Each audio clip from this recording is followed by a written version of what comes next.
Literacy in our classrooms is all about bridging the gap between what students already know to what they're striving toward as readers and writers. We're trying to not only build a technical sense of literacy with them, but to also instill confidence in them as readers and writers. In the classroom, I feel like the biggest piece, especially here at DWE, we really want a lot of joy. We want our kids to be really engaged in all the literacy that we're doing in the classroom. So we really believe in choice. We want to know what the kids are interested in, and then we want to offer them that. I have this one Deadpool comic that I'm reading, and then Wings of Fire. I'm currently reading Henry and Heidi Hecklebeck, and I'm also reading Magic Treehouse. I'm reading The Trials of Apollo by Rick Riordan, The Waterfire Saga by Jennifer Donnelly, The City of Ember by Jeanne Dubrow, The Keepers of Lost Cities by Sharon Messenger, Warriors by Aaron Hunter, Refuge by Alan Gruncy, and Susanna's Midnight Ride by Libby C. McNamee. My seniors write about their lives, their interests, their passions. This year, I think more than ever, our students are identifying as readers and writers and producers and creators of all types of different literacies, and that's something that I've seen evolve over the last 10 years, that not only are our students consumers of literacy, but really active producers. I moved here in second grade when Deer Run opened up, so I'm a product of the Dublin City School System. When I was in second grade, I was in the lowest reading level. My mom started reading to me at night. It was something we did together as a family. It became a priority for me, and by third grade, I was reading Tolkien. By fourth grade, I was reading the Iliad.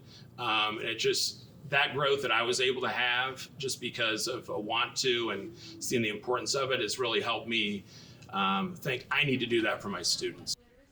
Some things I've recently written are mostly school projects, like for narrative writing. We do things, timed writings that talk about like specific problems in the world, and then my teacher wants us to know exactly like what our stance is and like how we can fix it and all like that. We write a lot of informative pieces and maybe a little bit of like narratives and stuff like that. One of the things that we talk about when we're in the Media Center, and one of our curriculum points from the state of Ohio, is that our students need to be able to understand how to find information and to make sense of it. And that is an aspect of literacy. It's not just knowing how to read, it's also knowing how to understand the information that you find. So at various grade levels, that is a part of our curriculum. In fifth grade, for instance, we talk about how to find the messages in media that we see on TV. What is the message that an advertiser, for instance, is trying to send us? When I think about fifth grade and literacy, I know that students love to share. And so one of the biggest parts of our workshop model has been the share portion and talking about what we're reading and what we're writing and getting other people involved, feeding off each other. And so a lot of my instruction is based with small groups or individualized instruction with being an intervention specialist.